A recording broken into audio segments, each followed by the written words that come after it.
Government ஸ்கூல்லேயே படிக்க சாதாரணமாக இந்த நோட்டு பென்சில் புத்தகம் வாங்குறதுக்கே எங்களால் முடியாது. கிரிக்கெட் கெரியர் எப்போ ஸ்டார்ட் ஆயிடுச்சுன்னா என்னோட 20 வயசில் தான் நான் கிரிக்கெட் பால்னால் என்னன்னே தெரியும். இதுவே பெரிய அச்சீவ்மெண்ட் தான். ஐபிஎல் வந்தது, நம்ம SRH டீம் எடுத்தாங்க, ரொம்ப ஹாப்பி.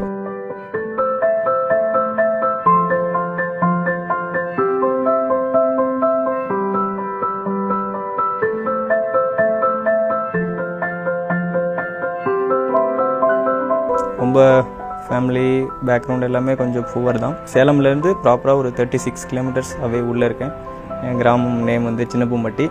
3 சிஸ்டர், ஒரு தம்பி, நான் தான் பெரியவன். என்னோடய அப்பா வந்து நெசவு தொழில் செய்கிறாரு. நெசவு தொழில்னா பவர் லூம்ஸ். அப்புறம் அம்மா வந்து ரோட் கடையில் சிக்கன் ஷாப் வச்சுருக்காங்க.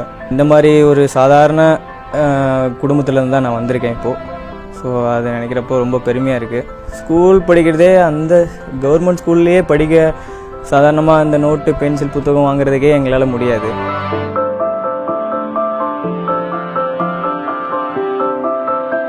கிரிக்கெட் சின்ன வயசுலேருந்து ஆரம்பித்தேன். ஆக்சுவலாக 5th படிக்கிறப்ப டென்னிஸ் பால் ஊரில் நிறைய ஆடுவாங்க.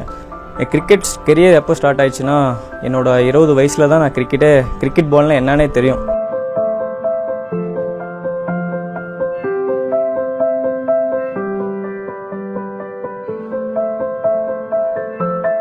எங்கள் அண்ணா பொறுப்பில் விட்டாங்க. அவர் கூட பிறந்தவர்லாம் இல்லை, அவர் பேர் ஜெயபிரகாஷ். ஸோ அவர் பொறுப்பில் விட்டாங்க. பையனை பார்த்துக்கிட்டேன் அப்படின்னு அவர் சொன்னதுனால நான் பார்த்துக்கிறேன் அப்படின்னா அவர் தான் இப்போ காலேஜ் படிக்க வச்சுலேருந்து சென்னை வந்து கூட்டு வரதுலேருந்து எல்லாமே அவர் பார்த்துக்கிட்டாரு. ட்ரெஸ் முதற்கொண்டு அவர் தான் வாங்கி கொடுத்தாரு. எங்கள் வீட்டில் அந்தளவுக்கு ரொம்ப புவர். ஸோ சாப்பாட்டுக்கு கூட வழி இல்லை, அந்த மாதிரி இருந்தாங்க எங்கள் வீட்டில். ஸோ இவர் தான் நான் பார்த்துக்கிறேன்னு சொல்லி என் கிட்ட ஒப்படைச்சிருங்க அப்படின்னு சொன்னால் எங்கள் வீட்லேயும் எதுவும் சொல்லலை.